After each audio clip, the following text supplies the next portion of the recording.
welcome in any collective people. We're gonna get started on a collective reading for any and everyone watching this in the past, present, future, whatever. That doesn't make sense for the past. But in the present or the future, because for anyone that is watching on YouTube, we are streaming this live on Twitch, and that is adorable. Hello, Tarot Tube. That just sounds really cute. Yes, we are live on Twitch here. You don't have to come join us here, but it is a time, and it is a party, and we always be doing tarot every Monday.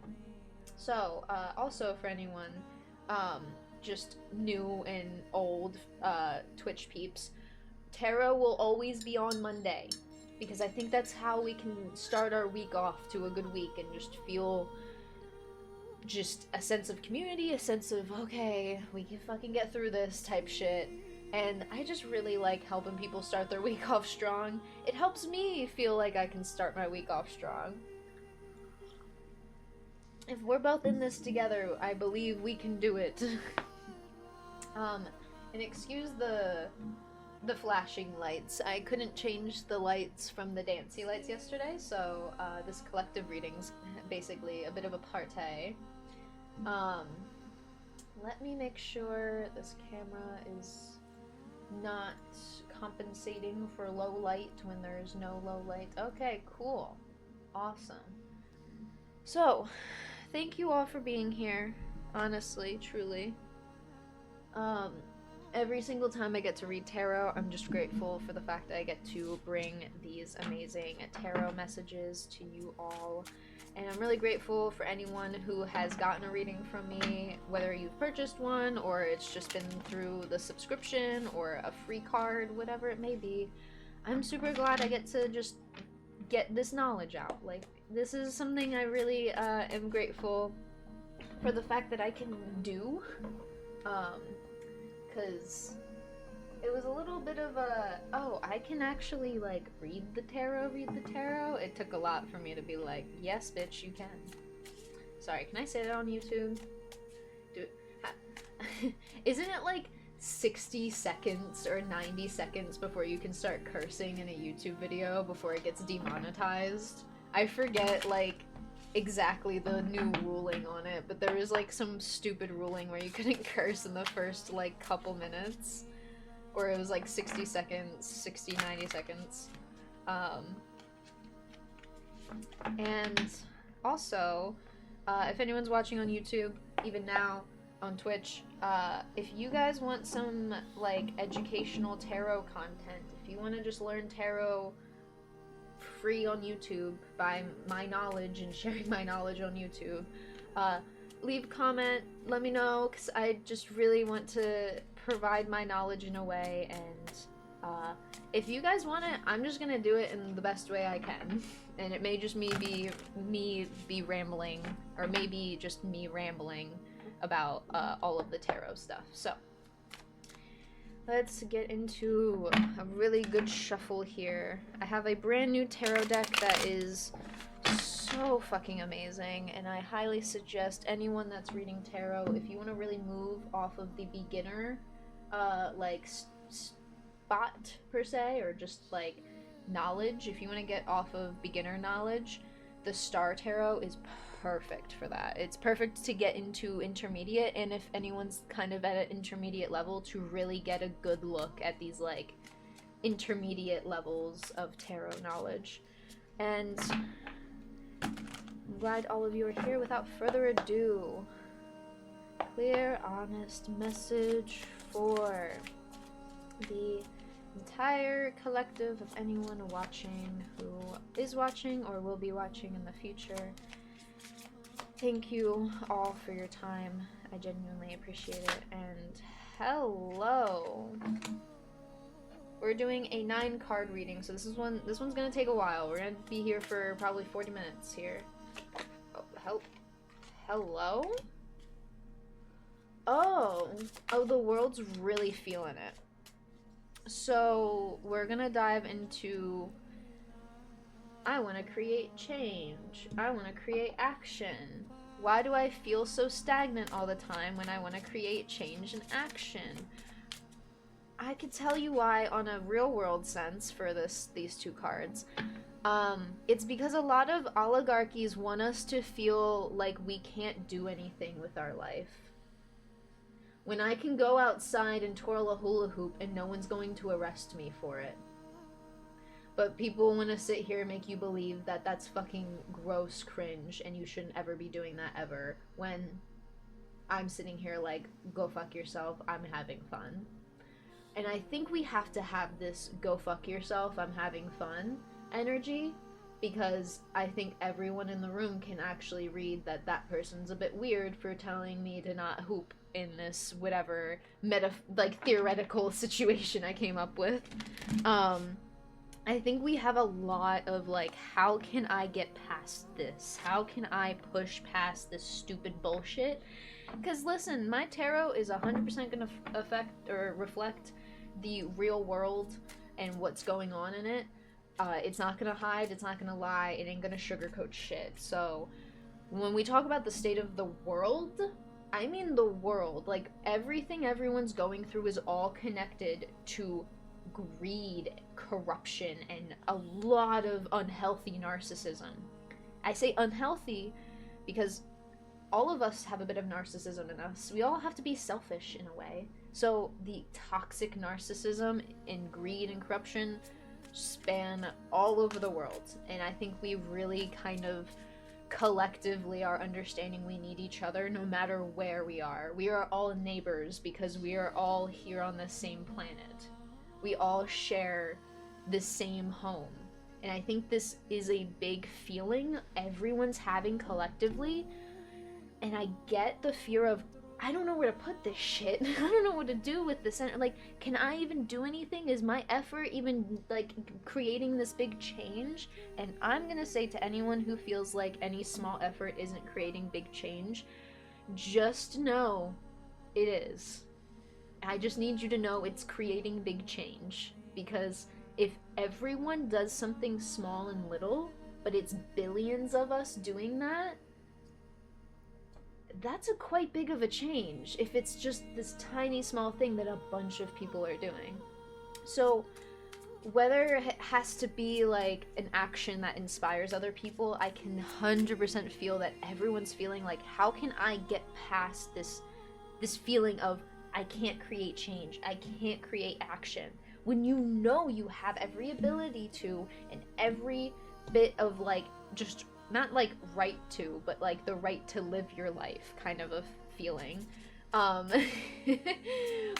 When folks, it's always men, insult my flow, I always say, yes bro, having style, confidence, and rhythm is famously unappealing to everyone. Nice gray jumper, I have a good one.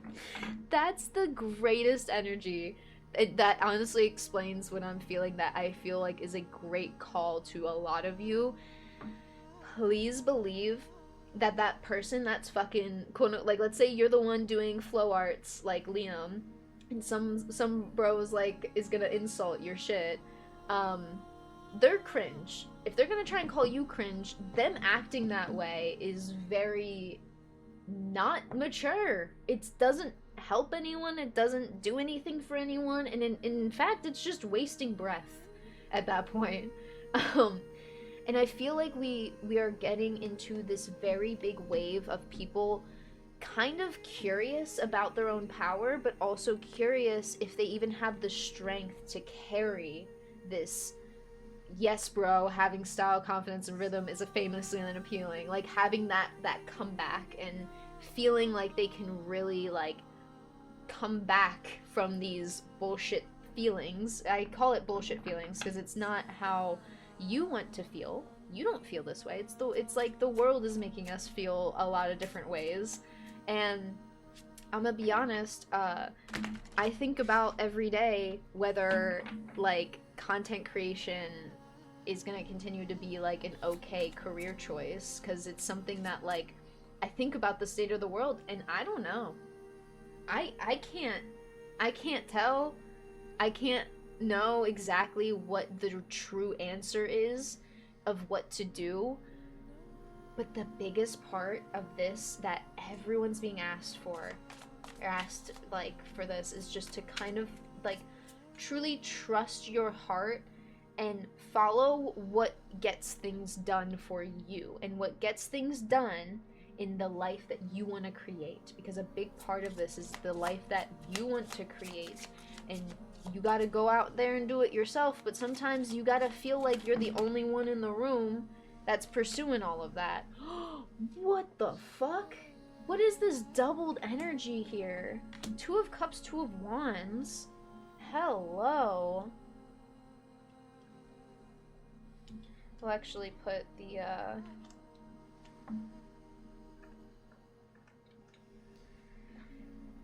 we'll put them all up here. Holy crap. Okay, a big ask and a big part of healing this, I feel like I can't do it, is to remind yourself of any time, for some of you, it's reminding yourself of any time where you felt like you haven't been able to do something and you still fucking did it. For others, think on a time where you wanted to pursue something and said that you couldn't, but you saw somebody in your same exact shoes that actually still did the thing you wanted to do, and maybe they're not super successful, but feeling like I can do it too because someone else did it. There's always this feeling of like, yeah, like I have this, I got this, and I need everyone to really come to their senses and say, I got this even if I don't got this. I'm okay even if I'm not gonna be okay in this moment in time. You know deep down that you can create this, I want to say, unity with the self and unity and community with other people, and how I was talking about like the action and change stuff. Words are getting hard right now. Hold on. This interconnectedness of the Two of Cups is giving me this feeling of really feeling like you, that whole like, I got this even if I don't fully like succeed. I got this even if I end up failing. I got this even if I have to fail a bunch of times to learn how to succeed.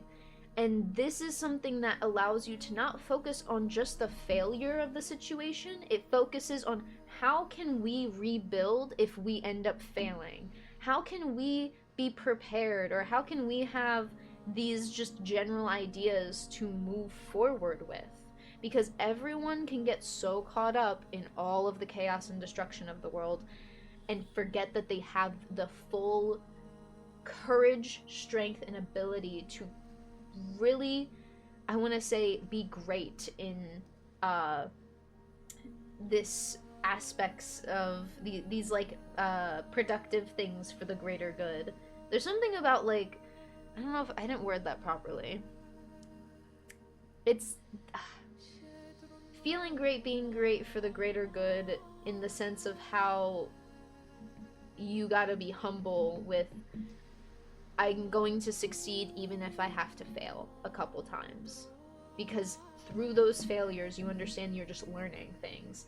That's the big ask here for some of you, is some of you really have to recognize that it's okay to not succeed on your first try. I'm not gonna make certain jumps or leaps on my first try, but as soon as I keep, practicing and, keeping things in mind, one day I'll reach a certain leap that I will be able to jump on my first try. But that doesn't happen until I spend time with said aspect, energy, task, pursuit, production, project, and just passion even for life and the things that you want to build. Because the Two of Wands is this blueprint stage. The Two of Wands is the literal blueprint stage, and I love how they show all of these like things right here, because it really shows that you have to understand everything about your idea in order to create a solid foundation of a plan. The Two of Wands isn't just some cheap shit plan. The Two of Wands is a plan that is going to last and is going to tell other people, no, we're not doing it that way, because look over there. and they look over there and they see someone doing it their way, and everything fell apart. And they look back at you like confused, not knowing what to say, and this is a big ask for a lot of us good-hearted people to wear the pants of the Earth family right now. You're not doing it that way. We're doing it this way because this is what works, and if you don't want to think so, enjoy the time over there. I'm not going over there, and I don't have to disrespect you in order to tell you that, you know? Like, it doesn't have to be a I'm disrespecting somebody else. And even for that other side, a lot of people on the other side gotta fucking realize we're not trying to disrespect them. We just want to fucking live our life half the time. But you can sit there and everyone, 90% of the world agrees that a full-time parent should not have to work 2 to 3 goddamn jobs to make rent or bills.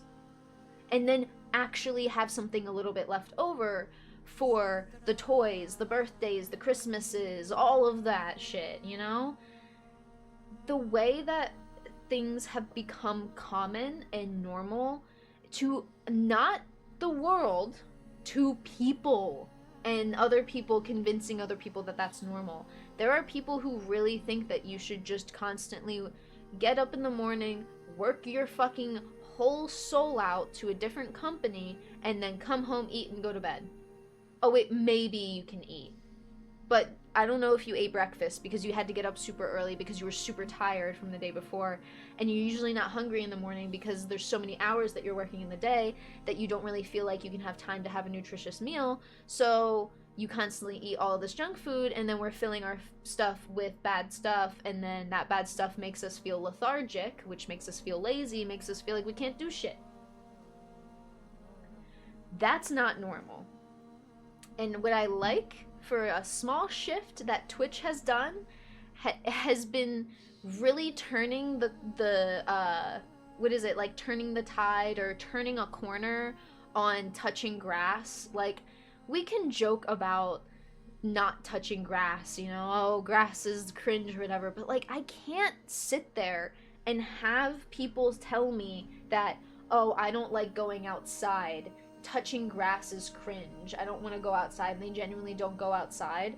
That concerns me as a human being who knows scientifically and biologically that nature is so healthy for us. It's so healthy for us. Sitting on the grass, hanging out with some fucking trees, whether you think they're alive or not, is going to clear your fucking head. I don't care what people think about grass, but the fact that there is this tide that's shifting of like, yeah, I fucking touch grass, I get up all in that grass, and it's enjoying the nature. I love this, like, turn that is kind of happening, because this is what I'm talking about with, like, everything collectively worldwide, and we need to have strength and hold strength for others sometimes. Everyone out there can't feel strong all the time, so if you are somebody that really has a lot of strength and courage, get those friends up off their asses. Be a little bit pushy, because you know it's gonna help them, and it's a lot better to work as a team than it is to work alone, and remind them of that. I don't like going outside, touching grass is cringe. I'm so glad I'm recording this. YouTube people, please come join us on Twitch. It is really a cute and funny time. We have a lot of fun with the tarot because there's so much to see in the tarot. We're only 4 cards deep, guys. This is a 9-card reading. This is a 9-card reading. We have 5 more cards to go. I had 7 separate bird shits on me by the time I What? Did they know you had food? Listen, you had the thing that gives them strength? Wait, was it exactly 7? 7's the number of inner strength.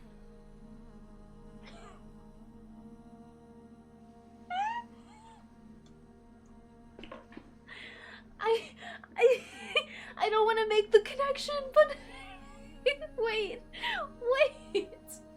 If I have to know if it was exactly 7. And then you fed them. Oh, okay. Liam, that's adorable. Oh, I gotta find out what birds are native to my park because I kind of been wanting to do not like just for birds, but I've been wanting to set up like a birdhouse that's really inconspicuous, but not like a birdhouse, but like a bird like and squirrel like feeder thing because I just love the fact that like we have a park and I want to be kind to the nature there. So I would treat this as like an offering to the nature spirits. Um I'm just cackling because 7 is literally the number of inner strength and courage and sometimes people are having a shitty day and you need to give them some bird feed.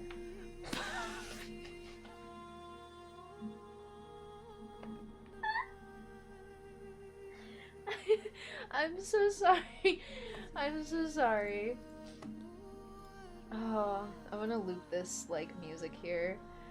If anyone's curious about the music that's been playing in the background, it's this singer on YouTube who they have somebody else that they play music with, but one person sings, one has an instrument, and they go to different locations and just intuitively like sing and play music. There's not even like words, it's just sounds and feelings, and I love it. So if you guys have been loving the music, it's helping keep the calm. um really? They can have crows and seagulls make sense. Crows make 100% sense to earn. You have to earn their trust, which, not gonna lie, I really want a pet crow, and I kind of wouldn't mind having a pet raven. But you know, I think I'm gonna wait till I'm like old, and like I have I'm an old lady with like a crow that's her best friend type of a thing. Um, because crows and ravens, first of all, cool, dope birds. Um, they kind of like. Wait, isn't it? It's crows that can mimic very well, correct? I think ravens can do the same thing, but I forget. Ravens are just, they're just kind of pretty. Crows crack me up. I love crows. They're so cute. I love them so much. They're so goofy. Alright, back into the collective stuff. All of this talk about strength and courage and all of this mumbo jumbo. What else do we have to talk about for the collective? What else do they need to know, need to hear for their highest good? We got 5 more cards out here that we can do, if you so choose. Whatever may be. I feel bad for the pigeons in America. They were literally like the best bird ever, and then they're just forgotten about, and I'm like, oh, sad. Okay. Anything else? What else does the collective need to know? Collective.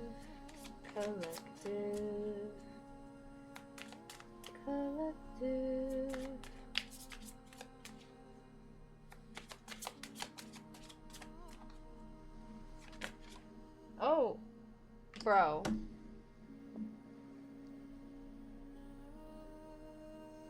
You kidding me? Wait. Are you fucking kidding me? Alright, Cosmic, how do we get our spark back? I think we gotta get a little goofy.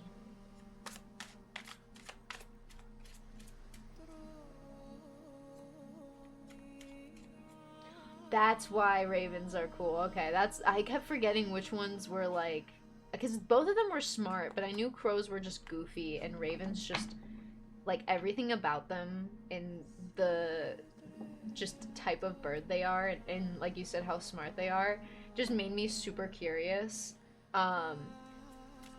And like when you really have like a connection to a raven, I've seen people connect with ravens and create bonds that literally like that raven could like fly miles away and then find their way back to their human again.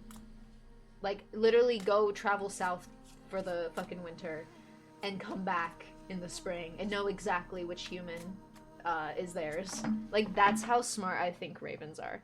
I don't know that for sure, but that's how smart they seem. Dolphins are smart because, I mean, a narcissist can be smart. A psychopath is smart. A psychopath can be smart. And a sociopath can be smart. So to say dolphins are smart,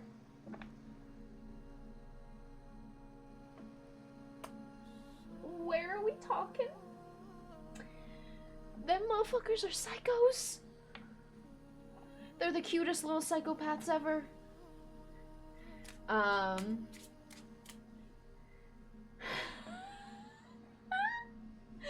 I love the way you worded it. The next time they see you, they'll tell their pals, you are bad. You're bad. Stay away from this human. Or maybe attack them, I don't know. Whatever they're feeling, I guess. If you start attacking ravens, 100% I think they'll start attacking you. I don't think, like, most birds won't really, like, attack you unless you give them a reason. Especially magpies. Like, magpies are the ones that really, like, attack because they're territorial, but it's because they think that you are attacking them. So you're giving, it's like, not necessarily your fault for a magpie attacking you, but is essentially, like, you're giving them a reason to attack.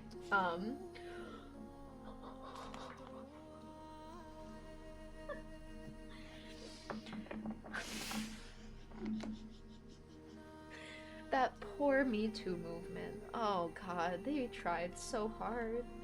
We could have had a Me Too movement that worked. We could have had one that worked if we didn't have fucking, like, industry plants, it looks like. It doesn't even look like an industry plant, but the fact that there were so many people with fake-ass stories, I'm sitting here like, I want to punch every one of you in the face with your fake-ass bullshit.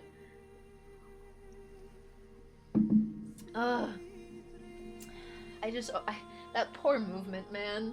They tried. They tried so hard. Now I'm just thinking about the dolphins holding a pizza movement. Fucking god, dude, if y'all don't know how fucked up dolphins are, I need you guys to educate yourselves on how fucked up dolphins are. They are so cute, amazing, beautiful. Psychopaths. Psychopaths. They are not even borderline. They are crazy motherfuckers. Like, oh wait, oh, I think I've heard of that. I forget, is it a specific duck, or is it like pretty much all like duck kind of like breeds, you could say? Or is it, I don't remember the word. I want to get another card out here. It's okay that we're talking about this. It felt like a decent derail to shuffle the deck a few times, because I think a card... Oh, hello. Usually, if I need to shuffle a bit, it's like clearing the board of the previous energy to talk about the new energy and to get that very specific set of cards to come out. Ooh, okay, so we have the first three, next three. Sorry if the white balance is being weird. Now, last two, actually. Last two cards. So, we have Ace of Wands out here, King of Cups, and Six of Wands. Ooh, we gotta really touch into, okay, while we were talking about dolphins, dolphins have spiritual meanings. I will say that, but I'm just, like, gonna acknowledge that, yes, there are dolphins in this card for a reason. We can read into the symbolism of them, because the book talks about the imagery and the symbolism of dolphins, because they do have a symbolism, because they're fucking cool and smart, and not all of them are psychopaths, but we're gonna say 90% of them. Very much, what the fuck are you doing? All male ducks are horrid, team crow and pigeon. That makes a lot of sense. Because why is it always only a mother duck with her ducklings and not a mommy and daddy duck with their ducklings? I've always kind of noticed that it's always mommy ducks with their ducklings, and where's the dad, huh? Did the dad go out for duck feed and a humidifier? I was gonna say cigarettes, but they don't smoke. Oh, the Hierophant. Oh, I love this card so much. Mainly because it is the Taurus tarot card in the deck. Okay, so we have an extra card to come out here. I think I'm just gonna let it slide there. With this one? Oh, shit. Okay, yeah. Hell yeah. Put that there, and we just have an extra card here. Okay, so we started here. We started with these four. Talking about action, creating change, and just the action of creation, and how creations can create change. Creating the actual, like, mental, foundational blueprint plan of how we are going to break past the feelings of lack, frustration, the feelings of, I can't do this. You can't do it alone. None of us can do this shit alone. But if you take your time to do those small, tiny little, like, changes of, maybe I can do this if I believe that there are other people doing this out there as well.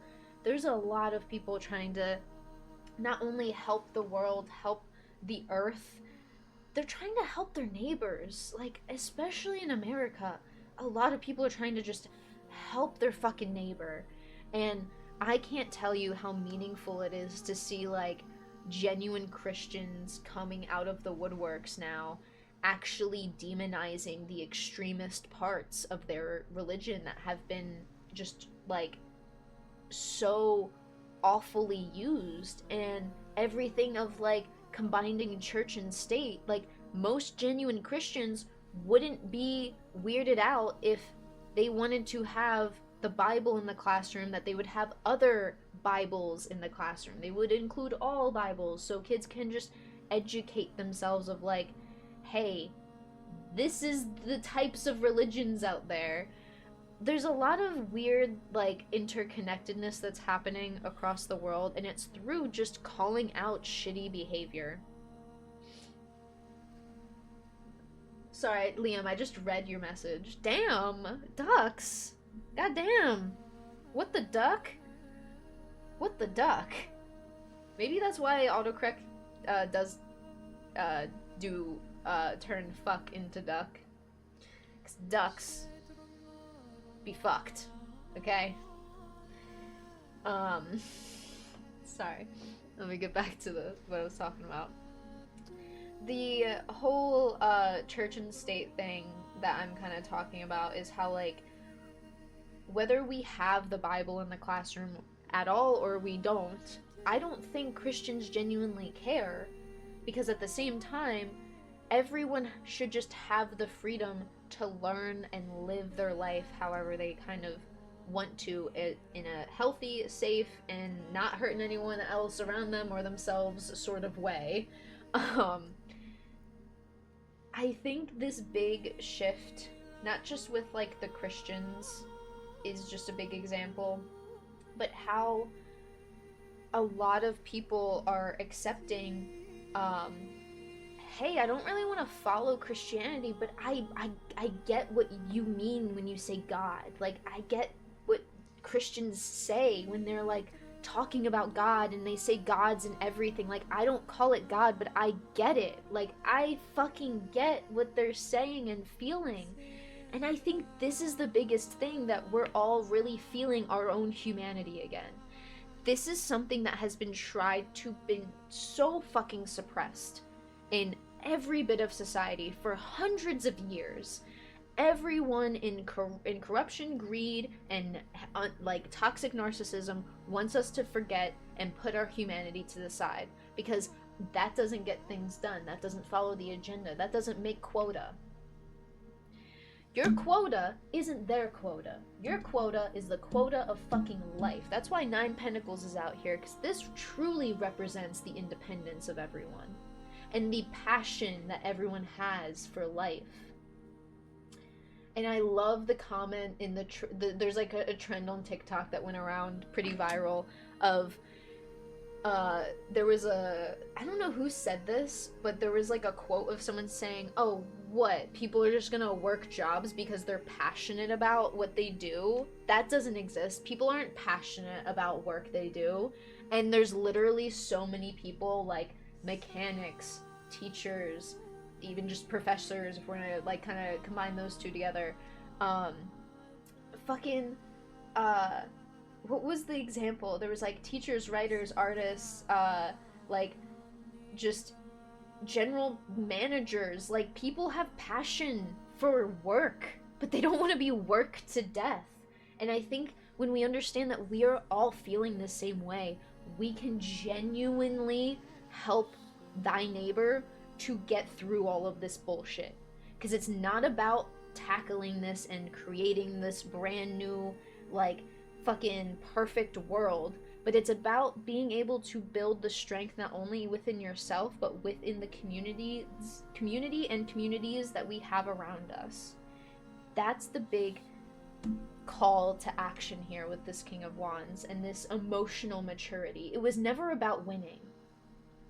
It was about getting people to truly see that this can work. That the life that we can actually live and function off of can work. And also convince the goddamn corporate fucking assholes that it's profitable. They don't want to do anything unless it's profitable. No one wants to do anything unless it's profitable. Sorry, my lights are freaking out. I'm gonna just fix that really quick. There we go. Okay. That should help. Sorry about that. It's all the different colors. No one in those corrupt corporate fucking shitty bullshit seats wants to do anything that isn't profitable. So when we truly get to this point where we can be like, look at how profitable humanity can be, this is the tide that needs, that in my opinion, that feels like is the need of change.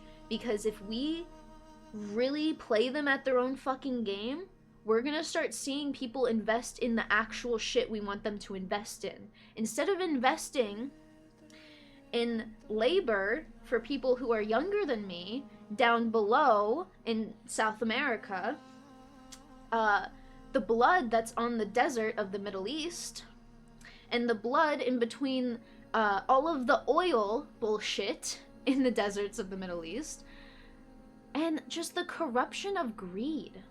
Like, half of corruption is just money. And it's not like we don't need money. Like, it's okay to have currency, but we really have to understand, like, how we got here, and also see how we can maybe, if you already know how we got here, you don't need to think twice about that. If you want to learn how we got here, you can, but also creating ideas that work for the fucking stupid greedy corporations is this weird, like, I'm getting this weird pull that people are gonna start playing the investors at their own game. Because what's profitable right now is living and working for humans and humanity. And no one's arguing that AI is bad for humanity. I feel like it's awesome for fucking, like, there was the AI, like, earbuds for, like, people who are hard of hearing. And the way that they were, like, using AI technology for these earbuds was, like, really cool. And I think that's fucking awesome. Let me stop my rant about capitalism, but I can't deny that this whole reading is gonna talk about the world. I'm sorry that it's getting like this, but it's the cards, it's the tarot. Prioritizing joy doesn't help capitalism. They hate that. They hate when we're happy. The rich who hoard the wealth are the only true enemies, in my opinion. Agreed. They want us fighting each other for scraps, and I want you all to understand and be grateful that you get to live in a time to help the people that were lied to. You don't have to be nice to these people, but I want you to understand how grateful it is to help the people who believed the lie and they get lost and they don't want to leave the lie because they're gonna get bullied and demonized for being a Orange Man supporter. And I get it. I wouldn't, if I were them and I believed wholeheartedly that voting for who is in office right now was gonna save everything in the world, and then watched that belief crumble right before my eyes, I would go insane. That gets into a different level of breaking psychosis. When people break psychosis, it's traumatic. I'm not gonna lie. And we don't have to be 100% kind to these people, but we can't disrespect them for trying to break down everything they once believed, because that's what's happening. As soon as we start disrespecting and bullying those people, that's exactly where we're gonna end up back where we were. We're gonna basically go back to step one again. And it's kind of that whole thing of like extreme feminists and why women really didn't want to be called a feminist, because anytime people labeled themselves as feminists, it was just the, oh, so you hate men. And I would have to sit there and tell them, no, I don't hate men. I think we should be equals. And I think being a feminist is wanting to talk about men's mental health, because y'all are victims of the patriarchy as well. The way that men have no clue how to handle emotions up here, and women have been doing this for years, it's difficult. And we need to be honest with ourselves that it's not going to be easy for everyone. And we have to give people time. We don't have to give them every bit of grace we have, but being the supporter of pushing towards good, like, wealth of humanity, that's the key.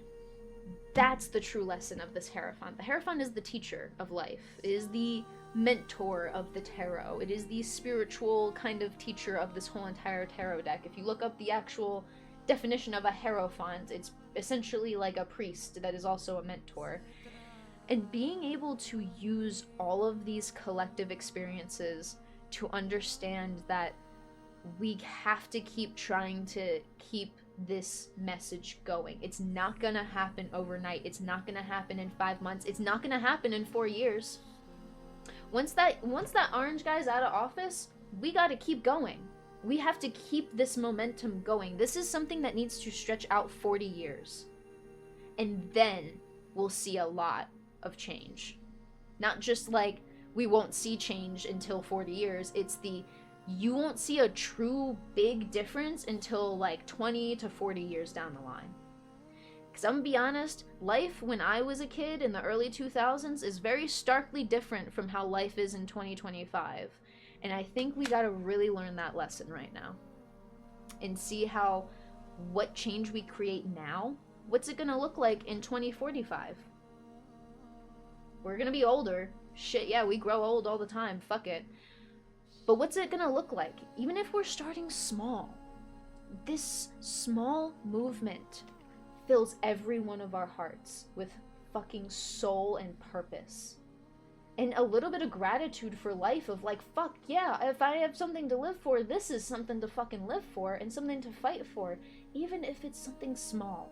Just like maintaining your garden and not going and buying from the general grocery store, or supporting local businesses a lot more, and supporting just yourself in the sense of that I'm starting my own garden because I don't want to go to the grocery store for veggies that I can grow on my own.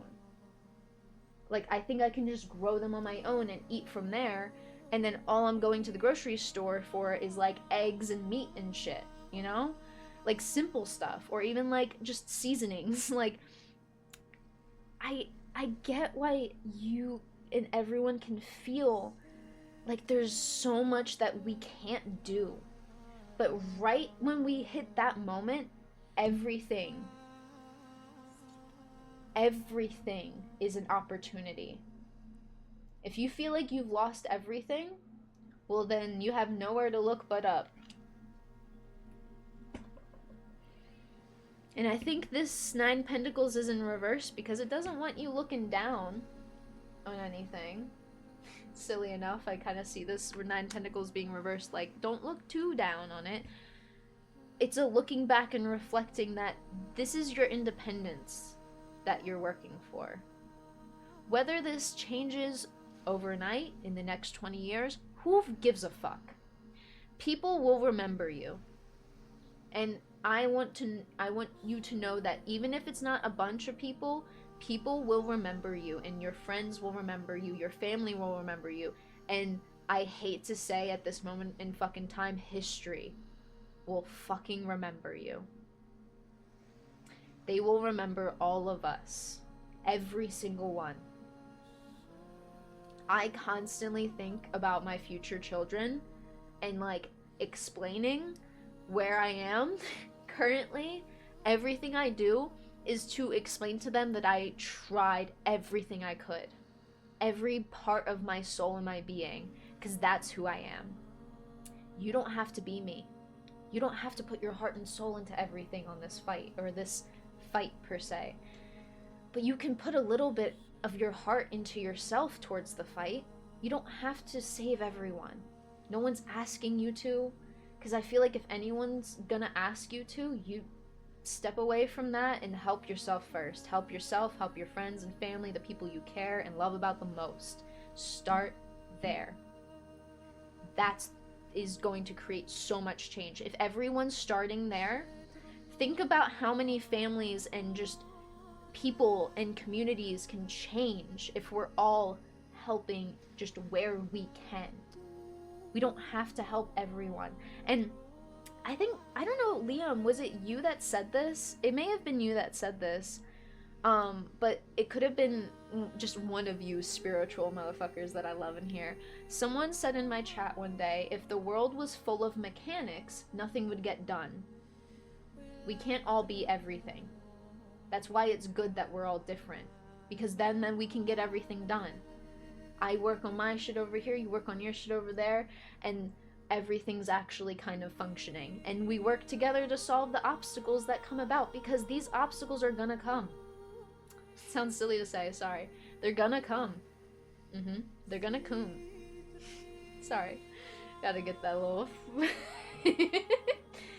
That was that you? Oh, okay, sorry. Okay, no, it wasn't. Alright. I don't know who it was, but someone said that in my chat, saying, if the whole world if we all were engineers, then we wouldn't have any farmers, any artists, any musicians, any fucking doctors, or even actual politicians, because I don't think having politicians is all bad. Like, there's a lot of things that a lot of people don't think are all bad. We don't want people abusing shit. Like, especially the trans community. I feel like the trans community has gotten the most abuse out of every fucking community ever, in just a general sense. I'm not gonna say the most, but the way that, like, there are evil people out there that want to make trans people look bad. And inherently are bad people and just make trans people look bad in general, when trans people are fucking people. They're like every one of us. And anyone can be an evil person.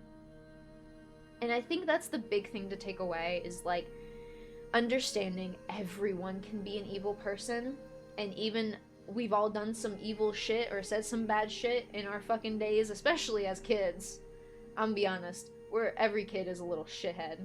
We're all little shitheads when we're kids, especially like preteen stages.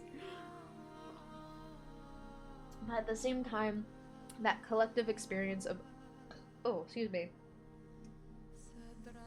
getting this confident understanding of just what is good and bad, and it doesn't matter who is who.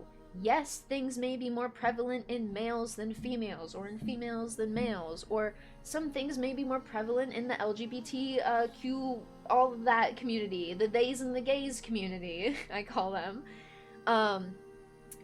There's a lot that good and evil can sit in any part of our world and our society. And I think when we truly see that it can be everywhere and anywhere, we know exactly what to do for us.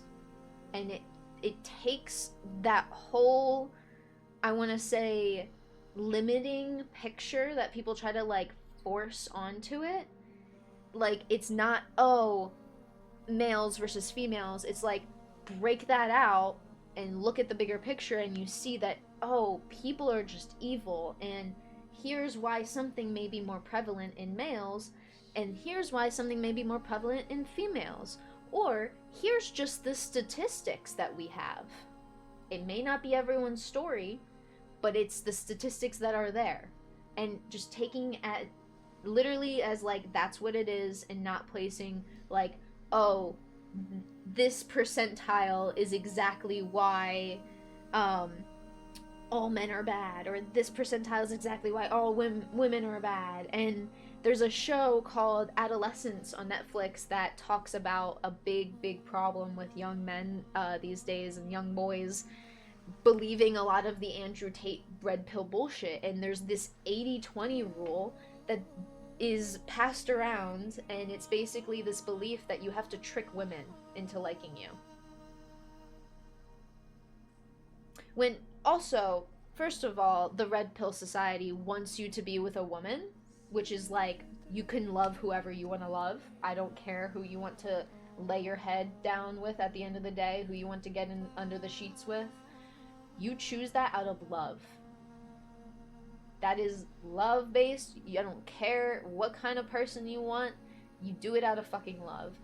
And a big part of that red pill, like Andrew Tate bullshit, and it's based in the UK, so it's very different over there. A big part of the UK is children are dickheads. People are fucking assholes over there. And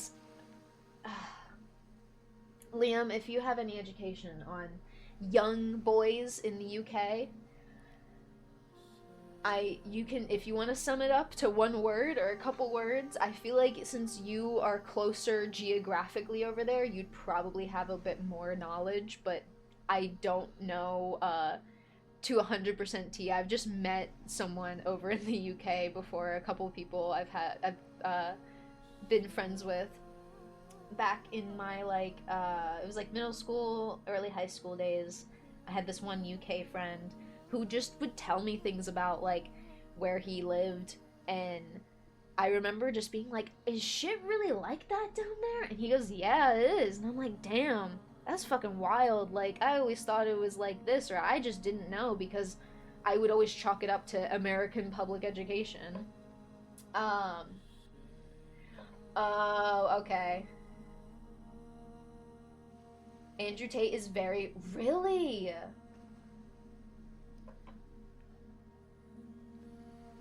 Yeah, no, UK boys are, like, they're bad. I've heard about it, but when I saw this Adolescence show, I didn't know it was, like, as bad to the point that they made a fucking show out of it. I'm sitting here watching this, like, this is very scary, because I am trying so hard to help, like, men understand that it's okay to feel things even if you don't know what you're feeling. Just have time for yourself. You don't gotta share your feelings with me, but if you want to share them and scream them out into a goddamn pillow, you are valid, king. You are fucking valid, king. Also,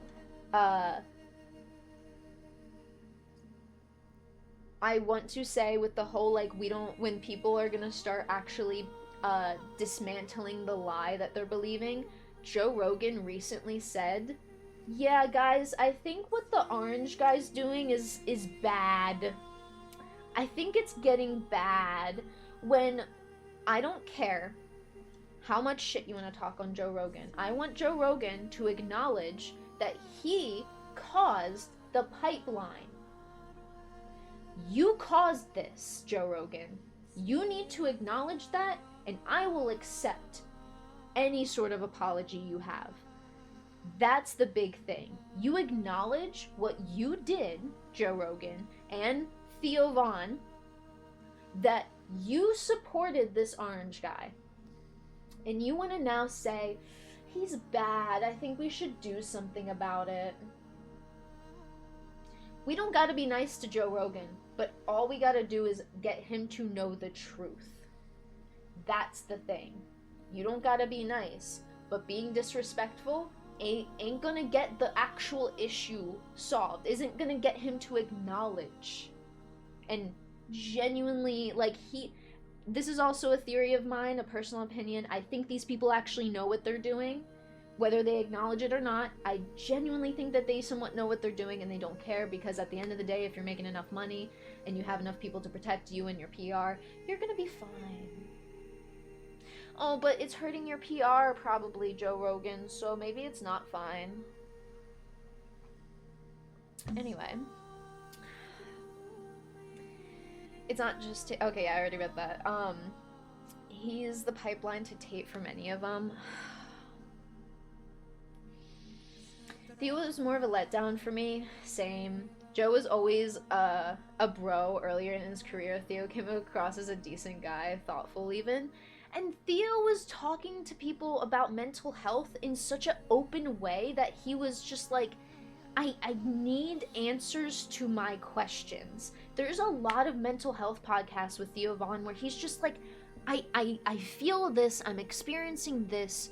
Hey doc, what is this? And they explain it to him and he gets educated, and I think deep down, Theo didn't really want this. I think he got convinced into it, because I think Joe is the bro, the frat bro that convinces you to jump off the fucking roof, but he's not gonna do it first. He wants you to do it first. And you're like, I'm not jumping off the roof first unless you show me it's safe, bro. And Joe's like, I'm not doing it first, that shit's crazy. And then you're asking Joe, why did you even ask me to do it if you think it's crazy? Because they know. They just want to watch destruction. It's a whole psychology thing. We can get into that, but kind of connecting this back to the reading is getting that understanding really in our heads that, like, hey, we can really get to the bottom of these things. We can get to the root of these issues, and we can get to it by continuously just,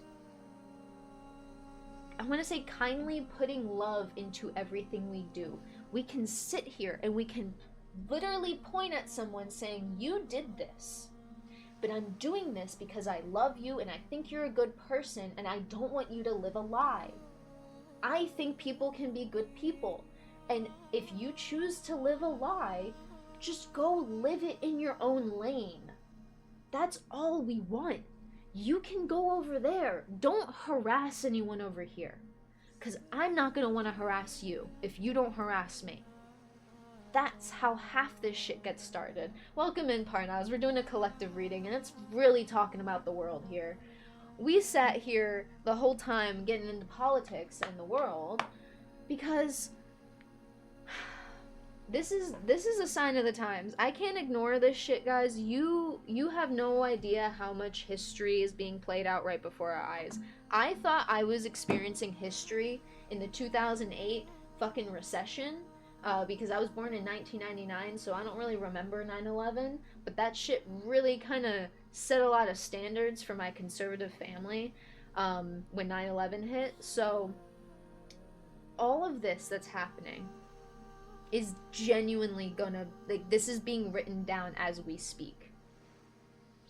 The first part of this that started all of it is a big part of when they overturned Roe v. Wade.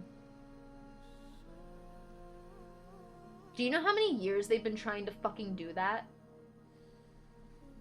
But we were all focused on we gotta work 2 to 3 jobs to support our family, so we're not gonna look into politics. Oh, I can barely afford my family's next meal. Why should I give a fuck about the news right now when I need to go make my fucking job? Like, go make fucking get to my job on time. I can't fucking speak. I cannot explain how much this, like, I feel like how my parents felt when the Vietnam War was going down. And I'm gonna be honest, I kind of sit here and ask, where were my parents when the Vietnam War went down? They were in their 20s. They were going into their 20s. At least my dad was. My dad was born in 61. My dad was born in 1961. And I give my dad benefit of the doubt because his family was very fucked up. And there's a lot of other shit that went down in his family. And I don't even ask where he was. I ask where my mom was because I feel like my mom wasn't fucking anywhere. And my dad was just trying to, like, help with the family because his eldest sister had a husband that went off into the Vietnam War. My Uncle Larry came back, and I cannot fathom to this day how, because I sit here and I go over a lot of the history of the Vietnam War, and I'm sitting here like, I can't ask. I just can't ask, you know? He told me, and what he tells everyone is, never ran out of ammo. I never ran out of ammo, and I can't. The way he says it, it's like he doesn't even think about how he like him saying it. It's like it's so muscle memory. Like, you know when someone says something so like just they say it constantly all the time to where it's just muscle memory for them. That's what it felt like when he said that. And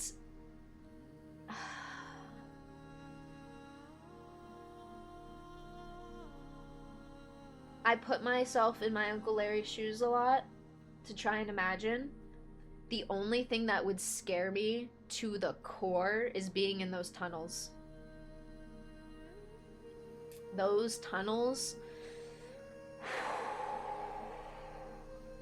I am very claustrophobic. So that stirs a huge just like fear in me of like when you got a fear of heights type of a thing. I got a fear of being in tight spaces and I can't breathe and I can't go down like those tube water slides that are in those water parks where it's just like a singular tube. I don't like them. No thank you. I'll go in the big one that's open for everyone to see and I can see where everything is and it's big and open and there's space. I am so bad with claustrophobia. And I hate that about myself when I think back and I'm like, I should be able to, like... No, he shouldn't have been able to fucking go over there, dude. Like, he was fucking 18, 19 years old. Being sent off to Vietnam. I don't even know when he came back. Exactly.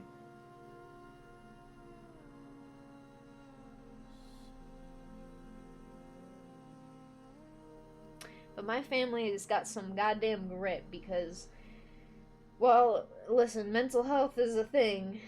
And it wasn't handled too well early on. There's definitely a lot of healing that has been done by my family for my uncle. Uncle Larry. Uncle Larry. I've only heard about stories through other, like, I was the girl in the family, so my Uncle Larry didn't want to tell me the war stories, but he told my cousin, who was a year younger than me, since he was a boy, he told him, and I was like, I want to hear the war stories as a kid, but at the same time, no, I don't. Now I think back on it, I don't think I want to. Oh, I just cracked my back a bunch. That felt great. Okay, back to the reading. All of this is relevant to the reading. I can't explain how, like, relevant history in the making right now is for this reading because the tarot can't fucking ignore. Mother Nature can't ignore. And at this point, the Ten of Cups is out here in reverse saying you can't ignore the feeling of actually breaking through this, what I say is a functional freeze, I've heard some people call it. You basically, it is what it sounds like. You feel like you can't function. It's like you're frozen in time. Like you can only worry about, like, oh, I gotta worry about this, worry about that, worry about this. I can't worry about my local politics right now. It's just too stressful.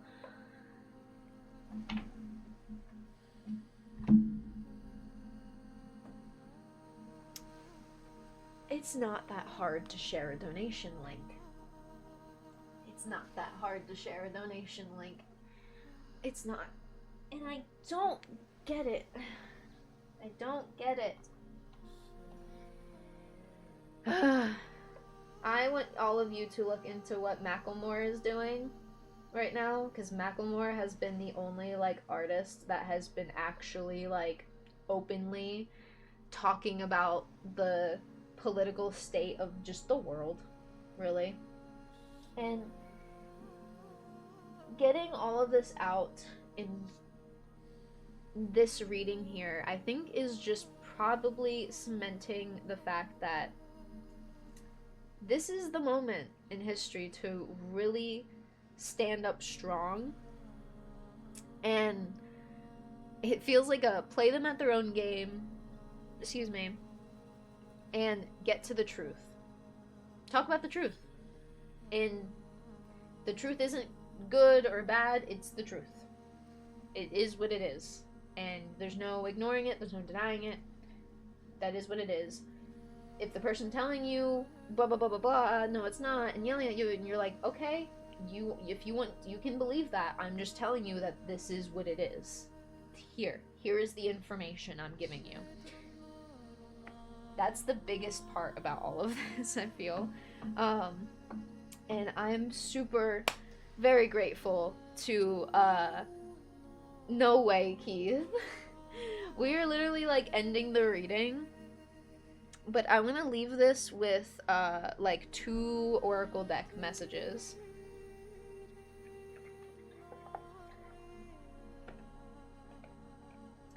Bad part about being alive and past this moving part of history is that it also bears the pastest sequence of historical challenges. I feel like the greatest reassuring feeling about living in such chaotic times worldwide is that personally I wouldn't want to have been born anytime else. We have a great chance to make a great impact and change. Thank you! That's the exact strength I'm like this reading has been talking about. Like, that exact shift that you made, like, saying that, oh my god, this has been so reassuring, like, has been the... Like, I can't tell you enough, this is why I read tarot, this is why I love talking about these things, because I can't ignore them, and I know that when I don't ignore the truth, everyone heals. Like, I've seen it when other people, like, they just don't ignore the truth, and other people are healed by the fact that they just looked at it, and they don't feel alone in seeing it, you know? Oh, no, these are just arm wraps. Also, they're really good for dancing, because sometimes you can't really see my arms, because I'm a pale-ass motherfucker. So it actually has a cool effect anytime I'm, like, dancing or whatever. And you can see, like, my hands, too, when I move. It's a cool little thing. And also, it's giving me, like, 2016 Tumblr days, 2014 to 2016 Tumblr vibes of the just girly things. It's cute. I like it. But yes, I'm about to left hook somebody if they trying to think that I won't stand down against this bullshit. But okay, big thing with what you said, Parnaz. I want to explain, we kind of have to be the pants of the world. There's some people that have a lot more courage than others. We must give this courage and strength to others that can have the same courage and strength when we work together. Not feeling alone, that's so valuable and so scarce, ironically, made by the very technology that's able to connect with anyone. And that's where people misuse it, and they misunderstand. They look for the wrong things. We all want to do the trendy things, but I don't give a fuck about trendy shit. I do what fucking is in my heart. Even if I look like an evil person to somebody who may not understand what I'm trying to say, I can accept that because I feel like it's the truth of every bit of the world, myself, and everything in between. We gotta help each other. I know it's hard because there's a lot of people that feel like they're so like lost and they need somebody. And I feel like if anyone collectively watching this reading, no matter what fucking time you're watching this, because I'm recording this for the future, so people on YouTube, if you see this a year later type of a thing, you can still gain the knowledge of being able to connect with people through courage and strength. And if you don't have some of that courage and strength, don't be afraid to ask that strong friend of yours for some courage and strength. Do not be scared, because that person may just need to be reminded that they can give this bit of courage and strength to their friends and family and people they love and care about. And I think the confidence of reaching out is the part that makes the not feeling alone the scarce part, because it's scared. It's scary to reach out. I get it. And that's where I kind of just, I love doing tarot because you don't have to ask. I literally tell people, don't even tell me anything, because I just want to give you what you need to hear right now. Like, genuinely what you need to hear right now that's going to help you live for the, like, greater good of your own life, your own soul, your own happy, healthy, wealthy, whatever part of the good of life, you know? What's my thing is, like, clear, honest message, what they need to know for their highest good of all, is that's usually my little word of it. We're gonna do one more card. I think we're gonna do 3 cards from the Animal Oracle, or Animal Spirit Oracle. I'm going to just read the book, and then I'm going to discuss every one of these cards afterwards. Because not only are we doing this one, where did I put you? Oh, okay. It's hiding. Okay. We are also doing archetypes. If you know this author, Kim Krans has wonderful, intuitive, just tarot and oracle decks. I'm in love with the archetypes deck. It's fucking amazing. Ooh, okay, I'm gonna read one card, because I feel like some people feel like me, and you feel like you are the sustainer. This is something very oddly specific for a lot of you, because the sustainer is something I've been keeping up on my desk to add to this reminder. It's not in this deck because this card's for me, it's for no one else type of a thing. That's why I left it up here, but now with this reading, I'm getting the sense I need to share. This is like, I can't explain it, I'm going for it. I can't explain it, but I'm going for it. Remember that. The sustainer, the peacemaker, the upholder, the preserver. The sustainer works behind the scenes, tending to the tasks of life. They cultivate gardens, pay bills, keep the meals warm, and the mouths sweetly fed. The sustainer is at peace in the process of life, knowing there is no start or finish to humble yet meaningful tasks. They have a natural inclination to nourish others, to archive, to preserve Earth's resources, to consider environmental impact, to see their role in the divine cycle of life. It's common for the sustainer to become overworked, leading to a little bit of resentment. It just says leading to resentment, but I'm just going to say a little bit. We can all feel it if you are very emotionally aware. It's okay to feel that bit of resentment because you're overworked. Their tasks aren't glamorous, and therefore the sustainer rarely receives the credit or attention rarely receives the credit or attention. The sustainer longs to hold things in place so badly that they resist necessary change. Take the time with this archetype. It is within us all and needs our love. Contemplate on what truly sustains you. Make a list. Notice how simple yet powerful those things are, and spend some time tending to them. Take note of the difference between maintaining and sustaining. Which action describes your life more accurately? When you are in light with this energy, when you're just feeling this energy, you feel abundant, generous, supportive, and reliable. Excuse me, hold on. When in dark with this energy, when you're not really feeling the sustainer energy, you feel overworked, resentful, trapped, and tired. To go deeper, It has a couple of deities to look into, and I say if you are familiar with deity work, go ahead, do what you feel like is best for people who are spiritual and just practice that stuff. If you have no idea what these deities are, just look up their names, take a little picture, take a little screenshot, do whatever you need to do, and look into their stories and maybe how they I want to say like persevered through resentment, through overworkedness or being overworked. Sorry, words are hard. But these are different deities from different pantheons, so they are going to be different mythologies. When I say pantheons, that just means like Greek versus Norse versus Japanese mythology and Chinese mythology, you know? Lakshmi, I believe, is Indian mythology? Is Hinduism still a thing, or it? There's a lot of confusing like mixes of.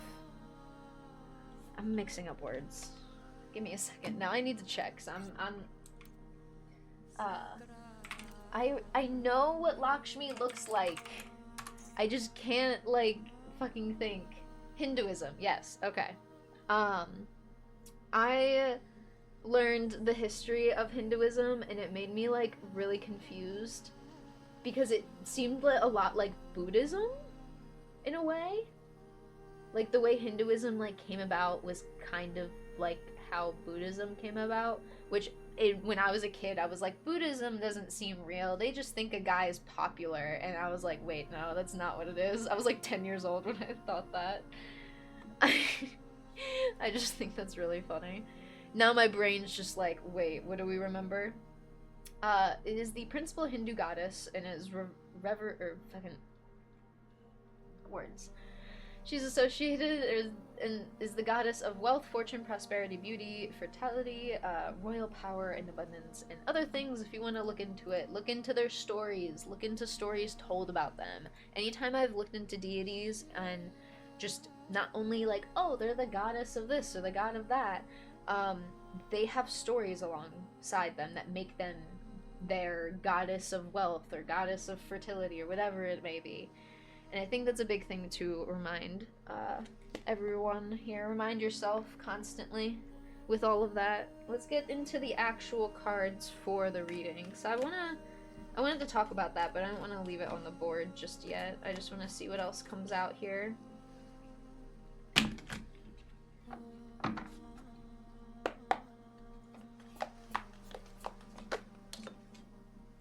Ha! Cute. There we go.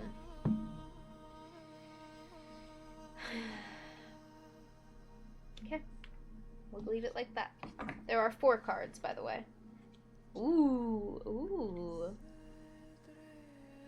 First off, the bottom of the deck is the animal. We'll just kind of leave that like there-ish.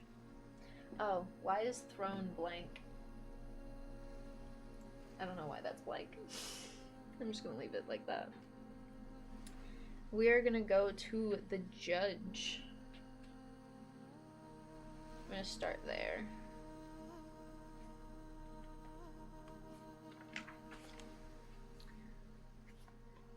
The judge, the critic, the diplomat, the advocate.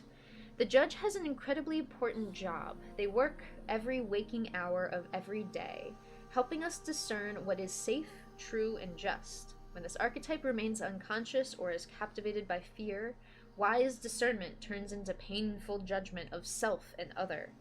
Ironically, the judge's energy can be the seed of racism, bigotry, and fear-mongering. This is the judge out of balance, building walls, separating from other. When this same discerning force is made conscious and healed, however, the judge may be found advocating for civil rights causes, standing up for the underdog, providing resources for those in need, and forgiving again and again. Love is the deciding factor. Awakening this archetype is essential for the complex times we are in. Get your judge in order. The world needs it. The judge energy is contagious. When we feel judged, walls go up all around. Similarly, when we feel accepted, the entire world softens. Gandhi had an incredible illuminated inner judge. He was a lawyer. He practiced silence once a day, he practiced silence one day a week in order to hone his discernment while on his revolutionary path. I had this one thing come up. I think it's in the animal, like, the animal archetype, deck. And I want to say, I don't remember what card. There's a card that talks about a day of silence is a way to bring something into balance. And it gave me this idea of, like, sitting with yourself and sitting in silence and just letting your thoughts just fucking word vomit in your brain.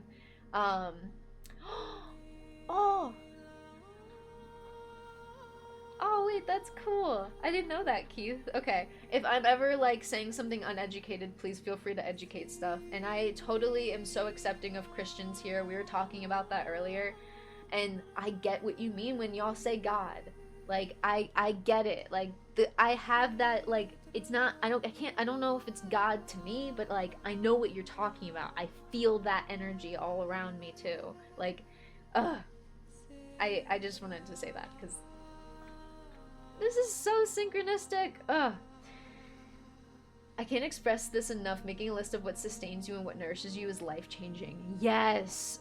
It's so, like, the tiniest things, too. Write down the smallest things. Even if it's literally just, like, I really like having a cup of coffee at this hour of the day, just randomly. My favorite time to have a cup of coffee is when I'm, like, hungover at 5 in the morning, just to try and actually get some decent food, like breakfast in me, to then go take a nap until 11.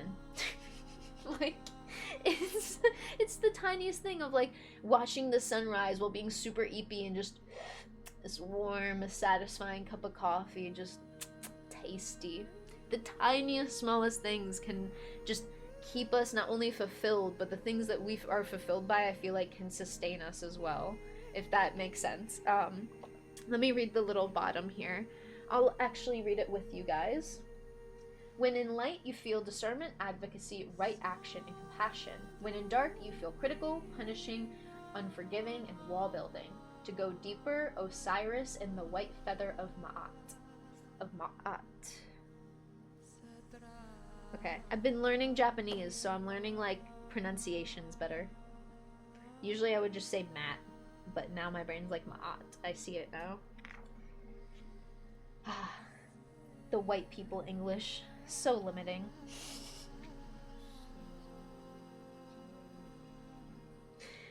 I have to learn another language because I feel like I don't know how to, like, pronounce vowels differently.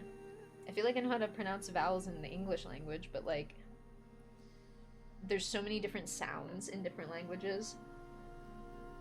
And since I like connecting with people all over the world, I want to be educated about all these things, if I can. That's just me. I really like the side commentary for everyone in the chat. Sorry if I'm not, like, catching up with everything, but this is being recorded, so anyone that's seeing this can just see it, like, in the top corner and just see what is being written. Sorry if it's not all on the screen at once. Sometimes I guess if the message is too big, it will be, like, it will get kind of cut off. Maybe if I, like, make it go a little down. We'll bring it down just a tiny bit. just in case. So if anyone wants to take a quick picture of that, you are welcome to. I'm going to say this right now. I actually didn't even decide what card we were gonna read first. I literally sat here and said, oh, I guess we're reading the judge first, and we're gonna go through all the cards in order. I thought I was gonna read the animal cards first, but looks like intuition took me elsewhere. Because the big part about these archetype cards, I think this is the whole idea of we can't all be the judge. We can't all be judges here. Like, we can do different jobs in our world and our societies. Not all of us can be the animal or the shadow or whatever kind of characters come up. So take note collectively that these are kind of all different characters of people, especially even if you're as small as a mouse. Take this in, take in all these different collective characters, because you may feel these different parts of you internally. And like I always say, take what resonates, leave what doesn't. We are gonna get into, I want to say the shadow. The animal I usually like reading last. Like the bottom of the deck is like the card I read last. Ooh. The shadow, the unspeakable, the unwelcome, the denied. Although every card in the archetypes deck has a shadow potentially, or a shadow potential, this card asks us to delve into the qualities of the shadow itself. Often think of the shadow, or often think that shadow can be purified, illuminated, and made right through effort and achievement. Oh, hold on. I feel like I need to reread that. We often think the shadow can be purified, illuminated, and made right through effort and achievement. However, this is typically the case that our lofty pursuits of ascension and perfection is the very source of the shadow material itself. Our lofty pursuit of ascension and perfection is the very source of shadow material itself. By rejecting parts of ourselves in the world that we begin to separate from... By rejecting parts of ourselves in the world, we begin to separate from the whole. Rather than getting to know the qualities and content of our shadow, we busy ourselves with avoiding its presence. This is denial. When this card appears, it is time to take inventory of those things that you've been denying. When the mind responds with, no, anything but that, you're touching the shadow. Find support for this deep inner work and move towards the shadow with patience and compassion. Contemplate the following scientific observation. The closer an object, it says an object, a person, place, or community is to a light source, the longer the shadow it casts. And I will finish that with a famous quote I think we've all heard. The smallest man sure can cast the biggest shadow. In the shadow of the gods, or the very gods themselves, that's a quote apparently, in the shadow of the gods, or the very gods themselves, reflect on this statement by James Hillman in A Blue Fire. What do you despise about yourself? By answering, you move towards shadow. Revealing unconscious aspects of the self and world is when you feel genuinely in light with this energy. When you feel like you're revealing unconscious aspects of the self and the world, that's the light.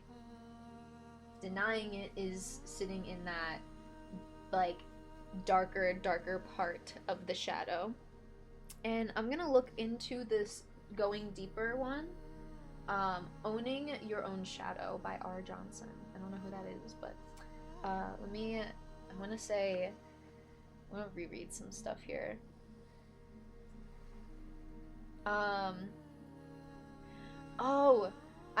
Keith, to answer your question earlier, right after you said exercise, I started that, I think, at the end of 2019. Like, I went into, a phase, which I didn't mind. I had a lot of shit going on. That's me kind of reflecting on my shadow side, is I had that phase that we all have in our 20s if we're confident enough to go out and talk to people we want to hang out with, And I got very, knowledgeable on myself with that, and if I didn't experience those things, I wouldn't know the things I know now, so that's my acceptance with that shadow, if you want to say. I was waiting for some Emperor vibe. There's tons of Emperor energy if you mean the Emperor card. Keith, yes, you can. You get your card read after, once I'm done recording all of this, because this is being recorded, and I just want to make sure that, we do that off recording, Let me reread Parnas's thing. I don't think I read this all the way. Making a list is actually such a great advice. Having small notes of what inspires you and makes you feel like your best self goes such a long way, especially in those days that you have to face so much, you lose sight of how you can find yourself again. And for anyone feeling like you're denying your own shadow, I think that is what owning your own shadow truly means. I don't even think we gotta look that up. We're gonna move on. Want to make sure we get this this reading through because we're actually an hour and a half into the recording already. So I'm gonna flip this one over. When I first opened this, like when I was doing this earlier and I like got stuck on this one page, I was sitting here like, this is the page I'm gonna read.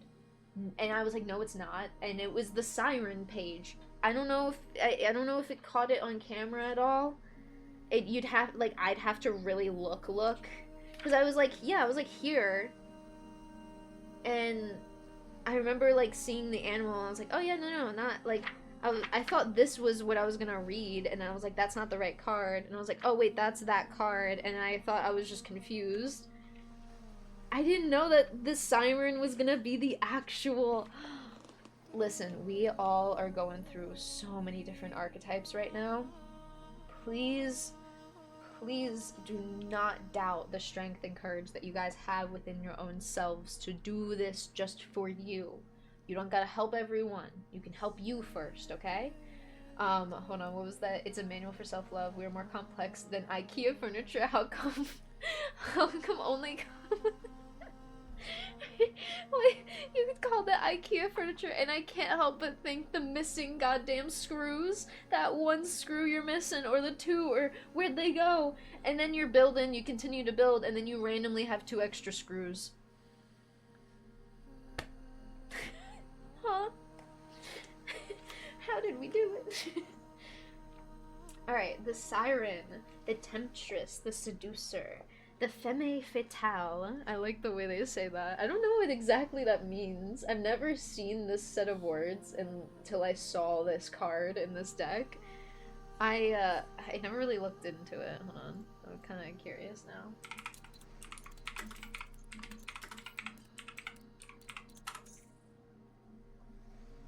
Oh, it's just an attractive, seductive woman. Oh, okay. That's the siren. Okay, so it's like when, like, wives were poisoning, other women's husbands with things. Because there were women that were, like, would get other men to commit infidelity, and, through infidelity... Ooh, that sip that you drank on makes you feel a little funny. Oh no, he just died right in front of me. Oh my god. And then it was caught that the guy was cheating on his wife, you know? So, that kind of energy. That's kind of how, okay. I like that. At least it's a little bit better for the actual siren in Greek mythology. The sirens are, like, really mean. Just sometimes. The siren calls and the world spins. What we thought we wanted pales in comparison to the sweet allure of her song. We find ourselves lost in a spell of desire and longing, perhaps even lust. Whether the thing calling to us is ultimately good or bad is somewhat irrelevant. It's the journey that matters. The work of the siren is to take us on a deep psychic descent. Following her song, we go down, down, down, to a place where lessons are learned and courage must be rallied to find our way back to dry land. Try as we might, resisting the call may not even be an option. Unless, like Odysseus, we bind our hands to the masts of our ship. That is the Greek mythology story of sirens. That's what Odysseus did for the story in Greek mythology. Odysseus was trying to return home. There were sirens trying to trick him by pretending to be his wife. And he called them out, but he played a game and, like, was just kind of tempting the temptresses, sort of a thing. But he did that in the story. He bound his hands to the masts of his ship to not be tempted, essentially. It's likely, though, that falling for her call is the only way we will come to live more fully on the surface. Other iterations of the siren archetype include the nymph, the mermaid, and the fairy. They often come in sets of 3 as a trinity of temptation. Or, not temptation. Think of temptation as another word of trickery. And think about how trickery sometimes can be used to bring a lot of things in the shadows into the light. Because sometimes trickery is all about really exposure. Embodying the siren archetype requires that we explore things that are taboo. The siren laughs at convictions and constraints. She eats rules. Oh, I love the way it says that. It's so cute. Alright, let's read this little part together. When in light with this energy, you feel a little bit of awakened sensuality, not just sexuality, sensuality. Absorption and arousal. Arousal can literally be in anything. Doesn't literally have to just be horny. Like, think about a sandwich that makes you aroused. That's what, yeah, you know what I mean. When in dark, you feel wickedness, adultery, wreckage, betrayal, insatiability. To go deeper, J.W. Waterhouse's Nymph paintings and Lana Del Rey's album Ultraviolence. That's a really, I love that, the cute play on words of ultraviolet, but ultraviolence. I want to say ultraviolet, but like, it just, we will stretch here in a second. We are kind of getting close to the end of the reading, so a lot of this, I think I'm just going with the flow of talking through each card. And we have the healer. Here's the sustainer.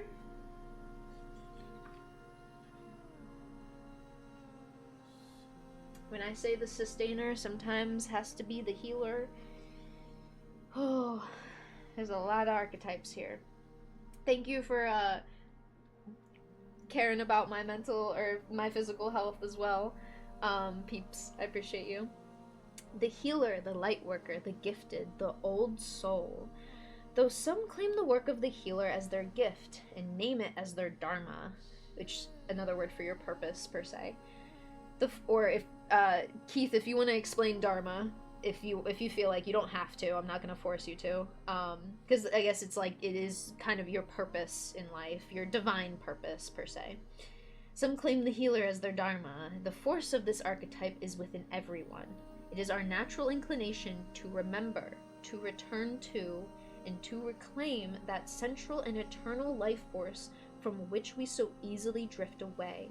In Sanskrit, the word avidya, avidya means forgetting. I could be pronouncing it wrong. Or avidya, or avidye. Sanskrit, the word avidya means forgetting. It is said that this is the source of all suffering and disease. The healer's mission then becomes to move through the comfort of forgetting, through the veils of ignorance and denial, to reveal the radiance that already exists. The healer approaches this in multiple ways, from multiple angles, knowing the cycle is not linear. It is multi-layered and in a circuitous process, always leading back to its own origin, much like the Ouroboros. The image of the serpent is internally tied to healing and medicine, both Western and Eastern. Study the serpent and its power.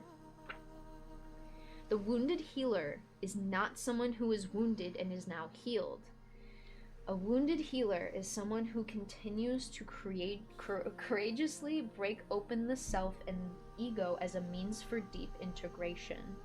I want to really, like, come on. Y'all gotta take a picture of this one.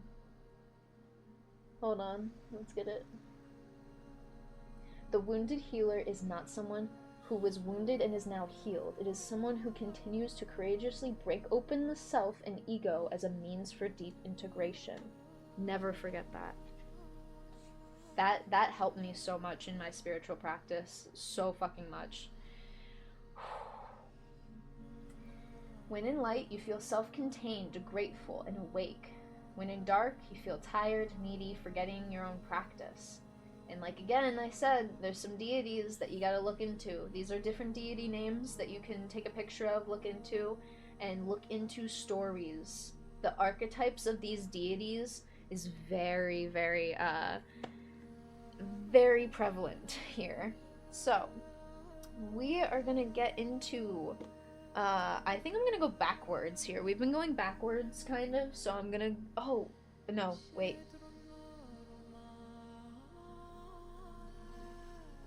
Animal. Let me finish the animal here.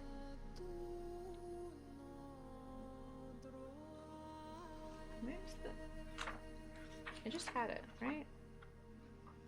Where's the siren? There we go. The animal, the beast, the wild one, the she-wolf. Ooh, okay.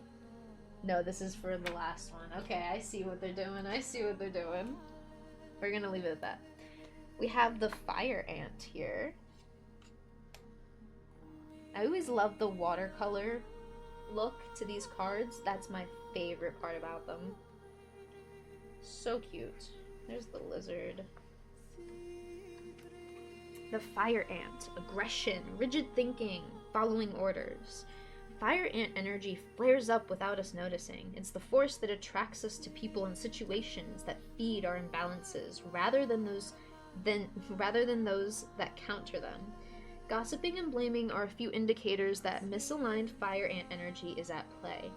You may also find yourself stewing on a person or situation, only making things worse.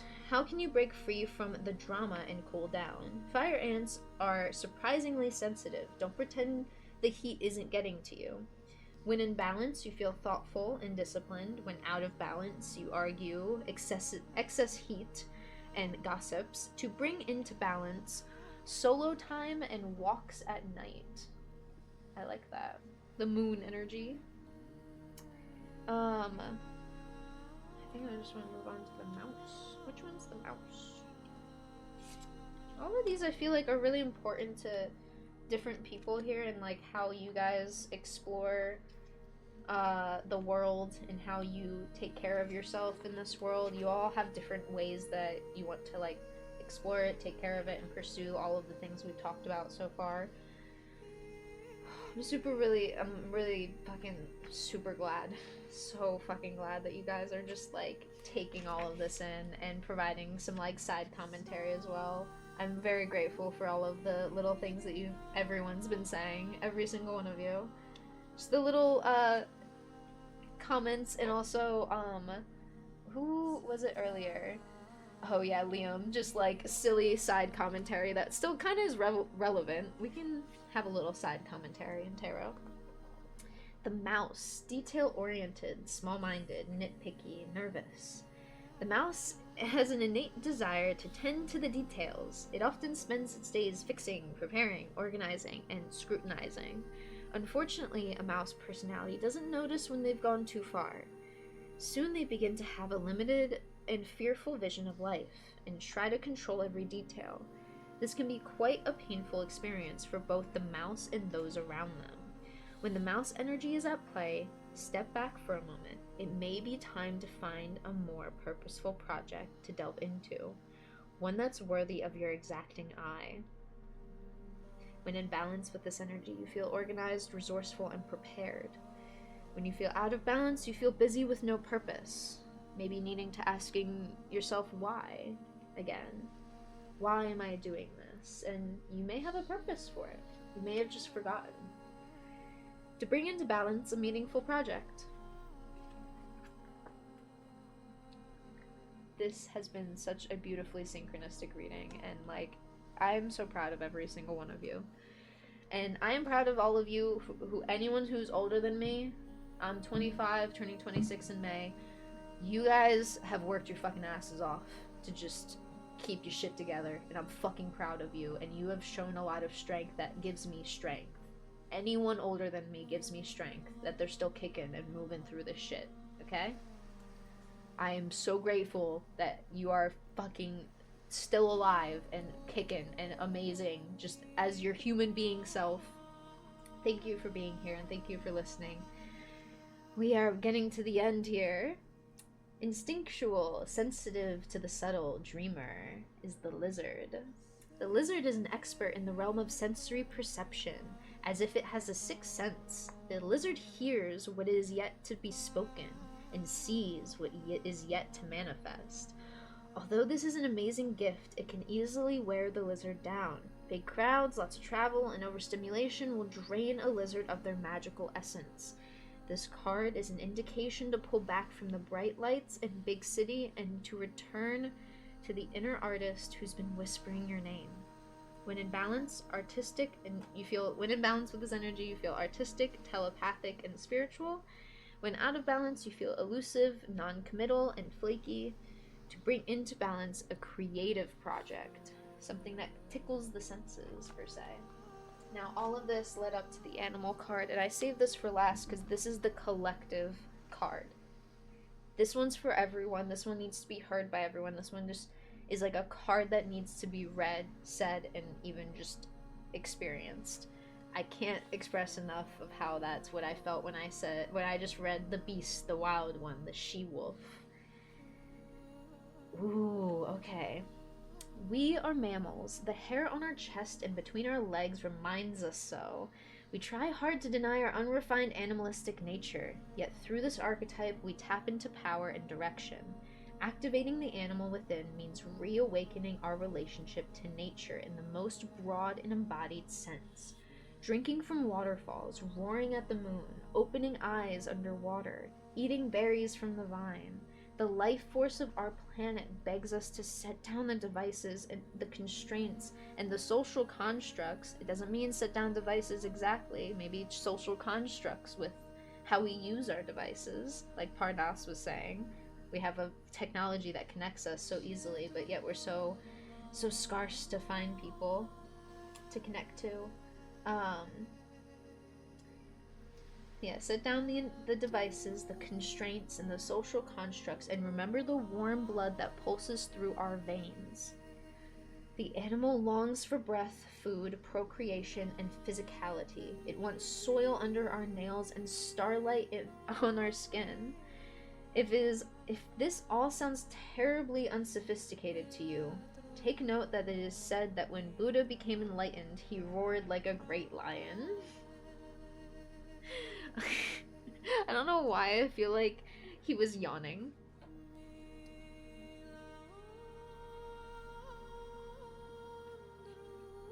The animal demands we get comfortable in our own skin. The minute you accept, express, and celebrate,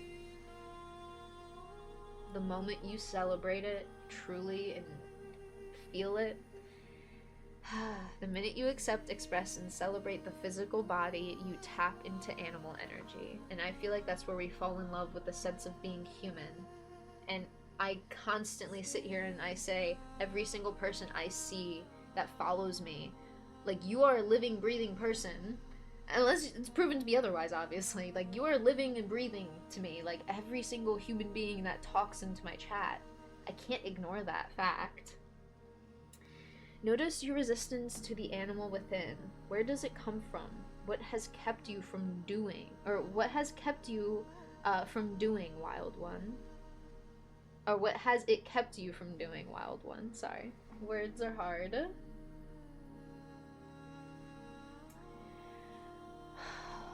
I need to take a minute because everything y'all need to hear is gonna be in the rest of the reading. If I need to repeat myself and y'all gotta go rewatch the collective reading once it's on YouTube, because holy crap, this is almost 2 hours long, and I can't thank you all enough for just genuinely sitting here and just listening. Even if you only got in at certain points, thank you. Fucking thank you for taking the time to listen. I am so, like, this is why I do tarot. You guys just, with your little listening ears, getting a little bit of just connectedness in these tarot things. I never expected to be this person, but I'm so grateful that I can connect with you guys through a little act of humanity. I really am grateful for every single person, especially everyone watching on YouTube, so we're gonna say goodbye to them. Peeps, if anyone wants to say bye to YouTube in the chat, you're welcome to. The only other rambles I think I have for YouTube is like, hey, come over to Twitch, We're pretty cool. It's pretty fun. I do tarot every Monday on Twitch. I try to make it every Monday just to do whatever. My schedule's a bit weird, so we'll just say it's Monday. Can't guarantee a time. But that's all I have for you, YouTube peeps. Thank you for being here, and we'll see you later.